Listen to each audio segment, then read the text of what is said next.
Assalamu alaykum wa rahmatullahi wa barakatuh. Wa alaykum assalam.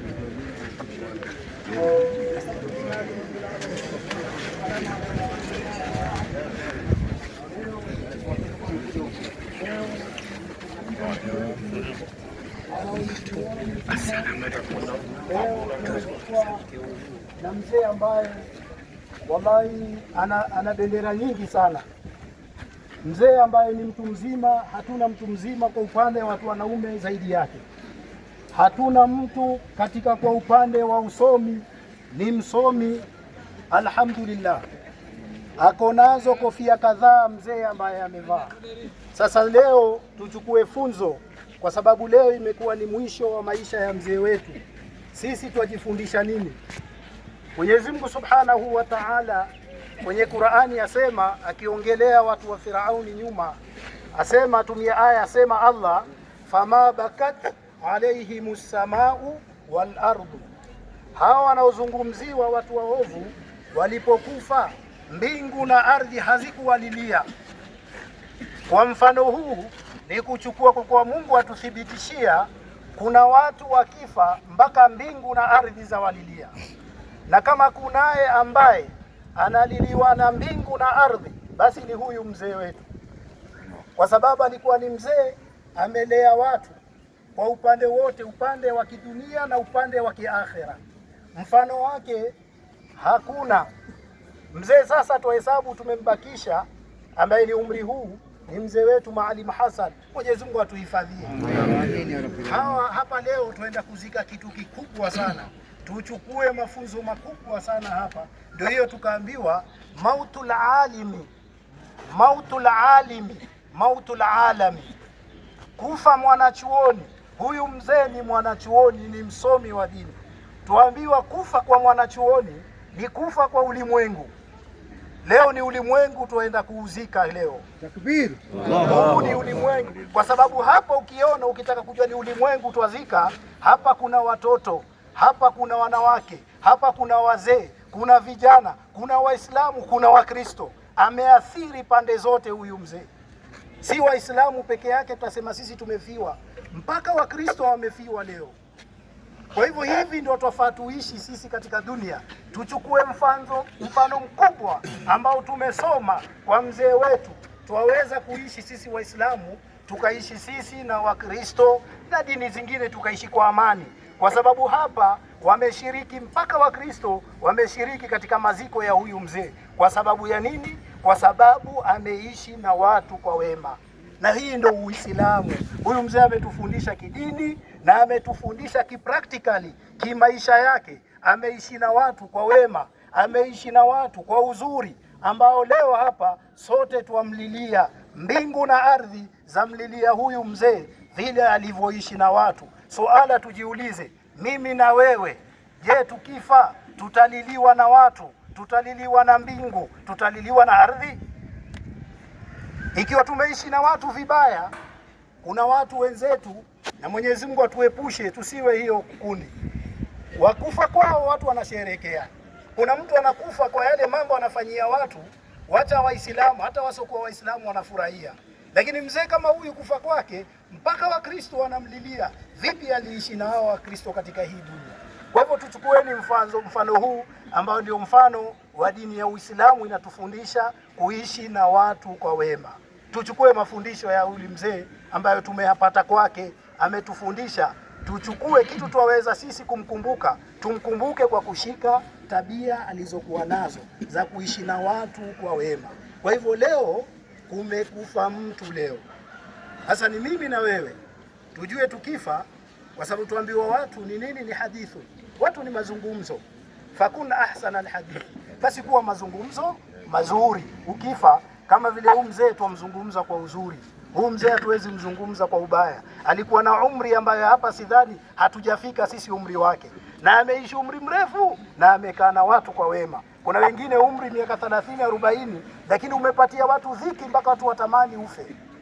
Kwa hivyo tuchukueni funzo kwa mzee wetu na tumkumbuke mzee wetu kwa dua. Kitu kikubwa tutaweza kumfanyia ni tumkumbuke mzee wetu kwa dua. Hii ndio kitu kitayosaidia. Chakula cha maiti ni dua tu. Sasa Sasa ni kumwombea mzee wetu, tumuombe sana Mwenyezi Mungu amrahisishie safari yake ya kwenda mbele. Mwisho nimepewa ruhusa, nimeambiwa nitangazishe, mzee ameishi na watu Waislamu wasokuwa Waislamu. Yaweza kuwa mzee alikuwa amechukua pahali deni, labda hakulipa. Leo ndio kama ulinyamaza, leo ndio siku ya kuzungumza, kwa sababu mwenyewe hayuko kuzungumza.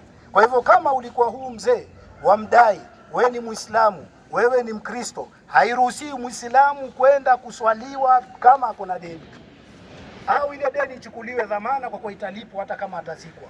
Kwa hivyo huyu mzee kama vile alivyoishi na watu, huenda akawa alikopa ama akakopeshwa, na ni upande wote mbili, kwa sababu kama alikopa yafaa kulipwa. Kuna kijana wake Abdallah na familia yake na wajukuu wake, mtu utawafata kama una haya, si hapa mbele useme hapa, waweza kumfata mtoto wake mjukuu, kasema mimi mzee nilikuwa namdai, uje na ushahidi na bila ushahidi, kwa sababu sisi mashekhe wanatumia lugha, wanasema mtu akifa uje na ushahidi, na sisi tunajua deni zetu za kidunia hapa. Ni nani ukopesha akatoa ushahidi hapa? Wengi wetu hatutoi ushahidi. Kwa hivyo wewe kuja, hata kama ni ya urongo, wewe kuja useme ya urongo, family wakikulipa kesho, wewe na Mungu wako huko mbele, kwa sababu sisi hatutumii saa nyingine maandishi, na Uislamu umetuambia deni, idha tadayantum, mkiweka mambo ya deni iandikeni, na hizi sisi hatufuati sheria, twapeana kienyeji, tutarukana baadaye. Kwa hivyo kama ulikuwa wamdai mzee, njoo kwa family uje na ithibati, ama hauna ithibati uelezeni vipi watakulipa. Kwa upande wa pili pia, kama mzee alikuwa anakudai, usione ndio fursa yako umepata unyamazie deni. Deni lazima utailipa, kama uilipi hapo utailipa kesho mbele ya Mwenyezi Mungu. Na vile vile mzee pia aliishi na watu, huenda pahali alikuudhi kwa kujua ama kwa kutojua. Leo ndio siku ya kumsamehe, na wewe pia Mwenyezi Mungu atakusamehe. Amin. Kama alikukosea huyu mzee, msamehe kwa niaba ya mtoto wake, ameomba msamaha kwa niaba ya mzee, kama alivyochukua dhamana ya mambo ya mzee yote, anaomba msamaha kwa niaba ya mzee wake tu. Ikiwa alikukosea umsamehe, na kama ulimkosea mzee pia mtoto wake amechukua dhamana ya kukusamehe insha Allah. Kwa hivyo tukitoka hapa, maiti itakwenda kuswaliwa kwanza pale Deza. Kwa hivyo watu wale wako na udhu itaswaliwa pale, alafu ikitoka itakwenda Majengo, msikiti mkubwa huko, ndio itakwenda kuswaliwa maiti insha Allah. Al-Fatiha lahu. Alhamdulillah.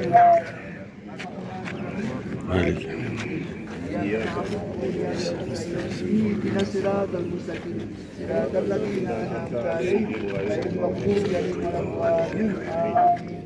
بسم الله الرحمن الرحيم. الحمد لله رب العالمين. اللهم صل على سيدنا محمد وعلى آل سيدنا محمد. اللهم اغفر لهم وارحمه واغفره واعف عنه. اللهم ثبته بالقول الثابت. اللهم ثبته بالقول الثابت. اللهم ثبته بالقول الثابت. اللهم اجعل قبره روضة من رياض الجنة. اللهم اجعل قبره روضة من رياض الجنة. اللهم لا تحرمنا أجره ولا تفتنا عباده، واغفر لنا ولها كل جميع المؤمنين والمؤمنات والمسلمين والمسلمات الإخوان الذين سبقونا بالإيمان. لا تجعل في قلوبنا غلا للذين آمنوا ربنا إنك رؤوف. اللهم فارحم والدينا. اللهم فارحم والدينا وارحمهم كما ربونا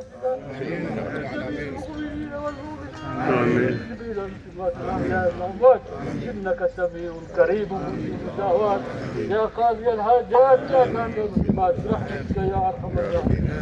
صلى الله على سيدنا محمد وعلى آله وصحبه وسلم. إنا لله وإنا إليه راجعون. محمد رسول الله. محمد رسول الله. محمد رسول الله. محمد رسول الله. محمد رسول الله.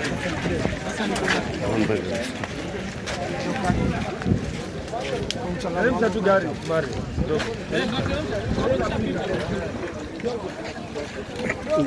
Kidogo tu.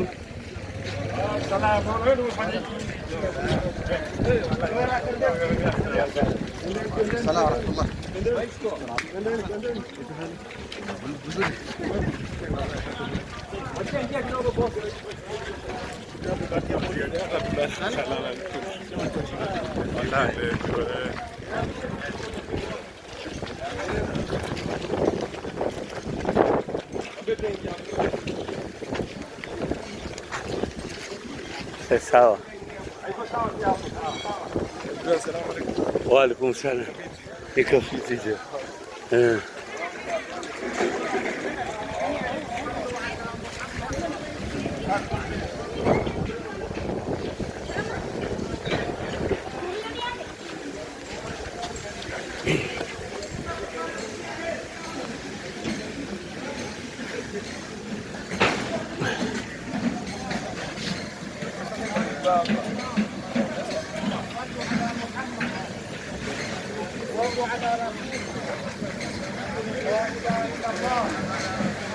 لا إله إلا الله محمد رسول الله. لا إله إلا الله محمد رسول الله. لا إله إلا الله محمد رسول الله. لا إله إلا الله.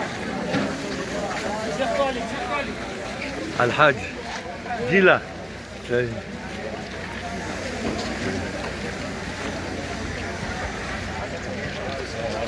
وعليكم السلام ورحمة الله وبركاته.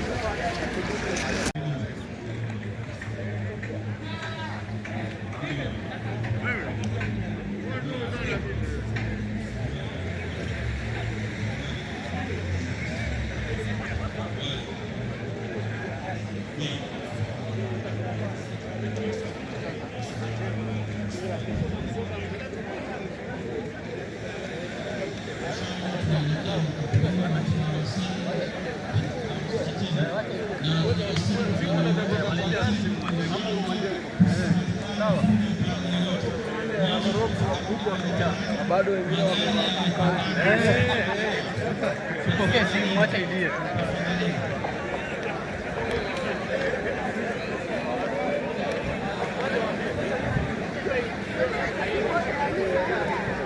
Hello.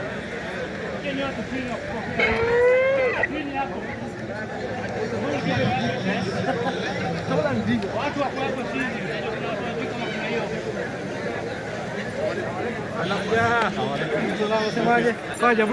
Assalamu alaikum. Chini lelo, chini. Chini.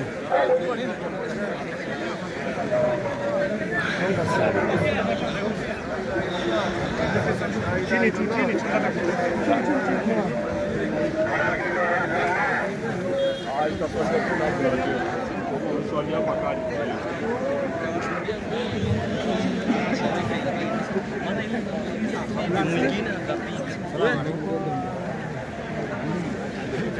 Sheikh Talib, umulike vizuri kabisa. Shahidi. Wewe. Bila. Wa alaikum assalam wa rahmatullahi wa barakatuh. Lakini tumatuma vitu jambo.